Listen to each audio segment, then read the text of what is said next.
especially for Carrie and Tom Pratt of the Long Live Rock website, of which I am a member, proud member.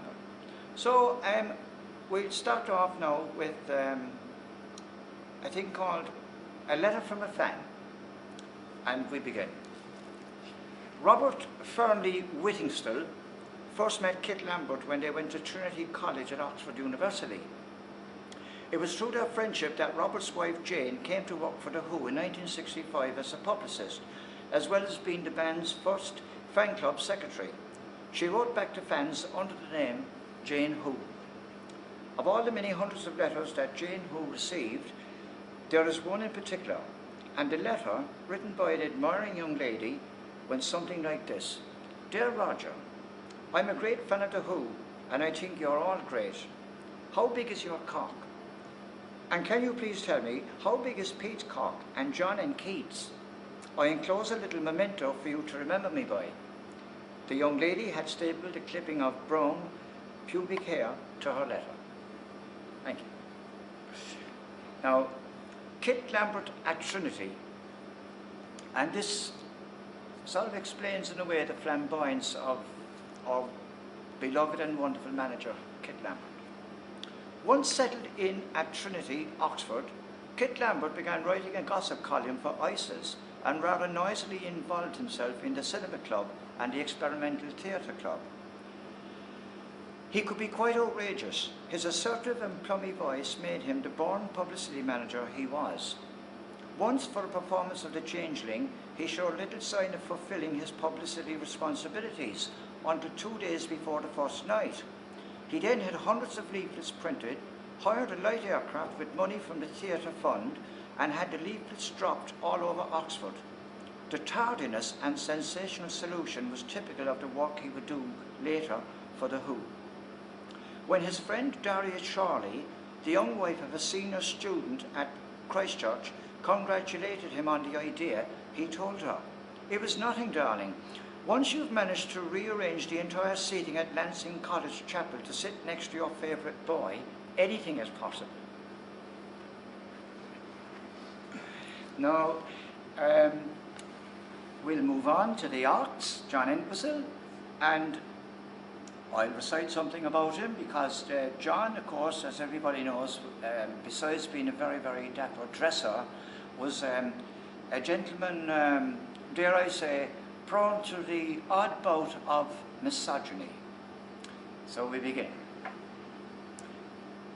Oxman, Squire of Acton, Ealing Gent, where'd you get those crazy threads? Cuban-heeled, chisel-toed boots stuck to chewing gum on a Hammersmith Pally floor. But those Monday nights were all for the bald-headed woman, my wife. Detour dance dates and a little red book. Contact Miss Y, she said, at the CAV. She feels as if she might as well be going out with someone from the Navy, much as she sees of him. He's up the White Hart in Acton High Street every Sunday night, screaming his lungs out. Goes into work Monday morning, they send him to the back filing office. He can't face the customers after twist and shout. Goldhawk bass lines crack the wall, buying my pill supply in the hall. Was the Ox very fitting background music for the violence? I don't know. Asked Ted Woolger, the Global Club secretary. He said the Who had given us a bad name, as he wiped 30 years of dust from out of an empty beer glass. So nowadays on a Friday night, she sits up in bed. Tomorrow I'm off to the gig. Why can't you be like the guy next door, she moans. He's earning $1,000 on a North Sea rig. Outside we meet and hardly speak. He won't see his old lady either for nearly a week. So I turn the clock back and drink like a fish, drink like it's yesterday, drink like the Ox, wear Cuban-heeled chisel-toed boots that stick to chewing gum on the Hammersmith Valley floor. For my wife. Well, that's enough about her. Good. I think what we can do now is a little a dedication to Keith Moon, which again involves a little bit of history, and it goes something like this. Oldfield Hotel. Does your tattered book of 64 record a crazy cat in a dyed ginger suit? Brandy-eyed, he stepped on stage and split the drummer's bass pedal. He was the Who he heard from that moment on. Did he? It's the sound of one hand clapping. Very good. Now, the life and times of Mr. James Cooper. Jimmy was smart. He wasn't square. His scooter looked good, and so did his hair. His mum and his dad were square as could be, but he didn't care, because his friend was a C. He'd sit there for hours with gin in his hand, cigarette in his pocket, and watching the hand. Watching the waves all crash on the beach, and touching his heart that no girl had yet reached. But then came the day when Steph caught his eye, with sparkling eyes and miniskirt high. His pictures of Lily, which he'd always enjoyed for masturbation, became shredded paper, and so, unemployed, he'd go to a party, she'd be there, dancing with those who just didn't care. It made his head spin, it made his heart whirl, because he knew deep inside that he wanted that girl. So he picked up a bottle, got pissed out of his brain, and sat on the sofa where Monkey was game. He kissed, shagged her, got us all in. Then, feeling real bored, he went for a spin. He sped round the gardens and cut up the grass to shout to the neighbours. He said, "Up your friggin' arse." Then he sped down the back streets and it started to rain, which can be a pain when you're pissed out of your brain. He crawled into work an hour or so late, got sent to the boss and awaited his fate. The boss said to Jimmy, "What's wrong with you, lad?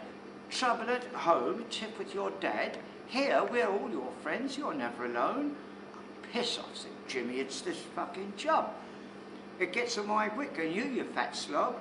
To you I'm a number that's down in your file. When you see me in the corridor, you don't even smile. So you can take your job and all of your dough and swivel on it, 'cause I'm gonna go." That day he left work and never looked back. Bought a whole load of blues 'cause he couldn't find smack. He went down to Cap where Steph was alone, and he gave her some pills, then sped off back home. In a few days came Brighton, pills, girls and booze, and with gin in his pocket and plenty of blues. He cruised down the runway, in with the crowd, shouting and laughing and singing out loud, all making the scene that in years would still be a place for the mods with the sand and the sea. At Brighton he danced, at Brighton he sang, and upon a balcony on high, down onto the crowd he once sprang. Meanwhile, Jimmy and Steph were away, getting on groovy, as you might say. His waves hit her rocks again and again, until all sides were smooth from his raging force 10. Then all became calm as the tide drifted out, and all became clear with one static shout.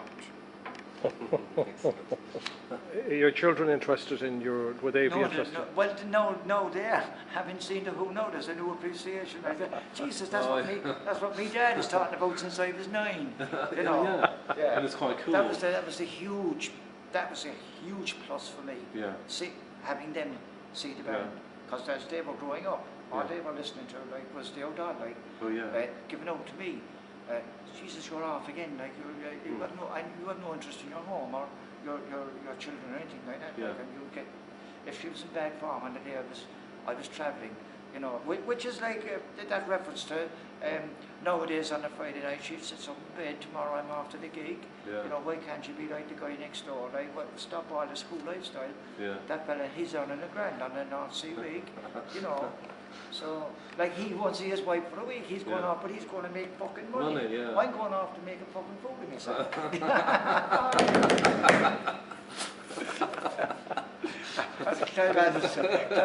And,